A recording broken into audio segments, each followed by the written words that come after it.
we're mounting a coordinated, aggressive suppression strategy that targets the worst offenders and the most violent gangs. We're coming at them with everything we have. We're converging local, state, federal, and even international. As the end begins and Illuminati's they win. All you blind motherfuckers, you ain't ready for this. This the axis of evil, don't let the doja deceive you. Most wanted and they question was only a preview. I'm gonna get there early because there's gonna be media, there's gonna be tons of protesters, parking's gonna be a nightmare. No, they're not protesters. Yeah. They're community members who are concerned. My guy is so cool. I'm Yeah. like, what the fuck are you doing in here? He's a big hip-hop guy. He knows your boy Cornejo, and he makes music, and he's a fucking... Nick, he teaches junior high school at a charter school. He's a fucking credentialed teacher. I know. I met with the fam. My last week as a public defender, I did a 6 or 7 day preliminary hearing in state court, which they were trying to shut down a gang in Central California. They had airplanes flying doing surveillance on this gang, and it was like 6 or 7 days of the California Department of Justice. They also had the B&E's, Bureau of Narcotics Enforcement, and just seeing the resources of the state coming down on basically a bunch of Latino youth and adults. Ever since then, I really became fascinated with gang cases, and for whatever reason, Rosenberg, I fucks with the gangsters, they fuck with me, we just kind of get along. I can't explain it, but there it is, that's the truth. But in the Valley, I touched on BVN, Langton, Columbus Street, all the gangs, Sanfer, or as they say, San Fe, and obviously Packtown, Project Boys, the names, the list goes on and on and on. Not a lot of lawyers like the gang cases. They're very difficult. The evidence can be extremely prejudicial. And remember, our jurors, who are our jurors? Are our jurors, people who grow up in the neighborhood and know the dynamics?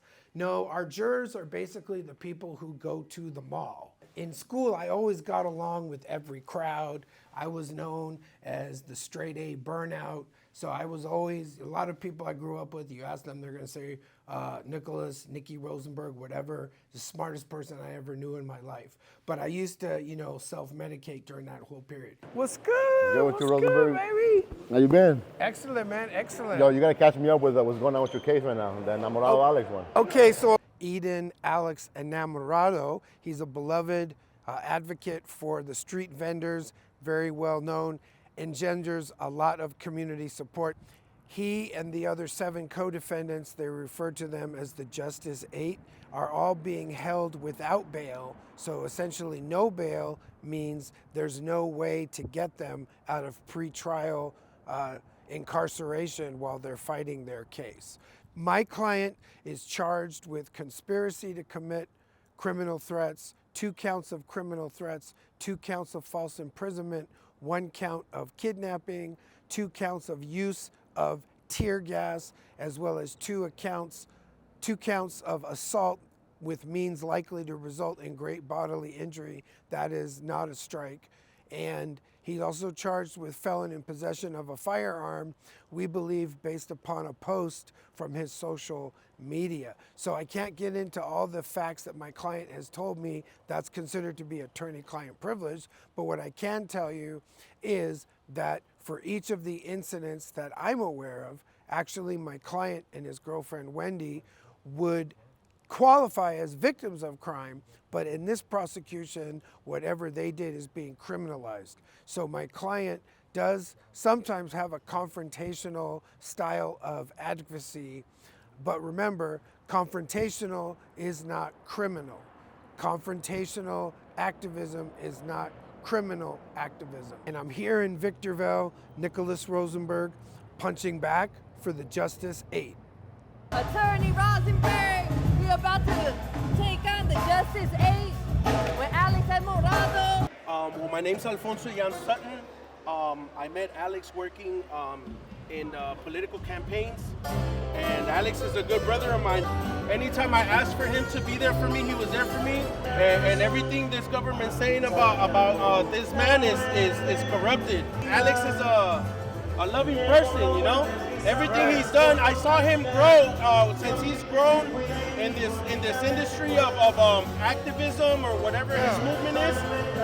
I've always seen that his intentions are always to help people. I know you have. I know where you're coming from. I know exactly where you're coming from. We're out there, you know. I'm praying for him because I want him to get Alex and Wendy out. I'm a food blogger, and without Alex and Wendy supporting vendors, I won't be able to do food blogging. You get me? We're here at the Conejo show, Nightmare Before Christmas, and we're doing sound checks here. We got in early. We got the wristband. So you can see we have a bunch of vendors here tonight. I already picked up some Conejo merch. Orale, what's going down? This is Little Puppet. Yeah, we're right here in Los. We're gonna see a Firme concert with Conejo and some other cats right here. Hey bro, Attorney Rosenberg, I see you everywhere, man. I'm a fan. I'm a fan. Behind helping vatos out. Right? I'm trying, bro. the Hex. Hey, how you doing? Nice to meet you, sir. Good to see you, man. It's an honor to meet you. All right, yeah, hey, much love, man. Carnal, how are you, man? In 2018, we did. And I think I bought like 4 shirts. Yeah. And at the end, you just said, fucking fool, here's 5. What's up, you guys? This is G Rams. We right here at the Nightmare Before Christmas 5. He went to the first Nightmare, huh? Yes, sir. All the families here, the culture's here. Movida, shaconing in the calles, but they breaking the torcida. How you expect to fly when your wings got clipped? How you expect to kill when you corner steal? Vatos know the real, how the blood is spilled.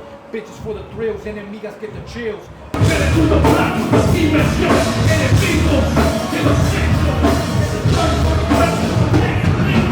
People ask me, Rosenberg, why are you always buying people drinks? And so the answer is that I'm trying to give back. The community has blessed me a lot. And they say hi to the big dog. What's up, man? Hey, so you know what? There's a lot going on. I'm gonna help you. I appreciate that. Oh, yeah. But you know, Let's go. Rosenberg, eye to eye, I got you. I appreciate All right. you, dog. You All always right. been real with me, homie. Hey, what's up, man? Rosenberg, good to see you, bro. How you doing? Hey! Yeah, let me just go make sure my director knows where I am. Hey. Much love to you, Rosenberg, what you do, brother. You help a lot of people out. You have my respect to the fullest. Poncho, rep South Bay, Harbor area. If I ever need a lawyer, I'm calling him. Shout out to Rosenberg, one of the hardest lawyers out of LA. Make sure recommended, highly recommended. Much love, my boy, much love. What's up, Raza? ¿Cómo estamos? I'm right here with Rosenberg, you know, punching bag.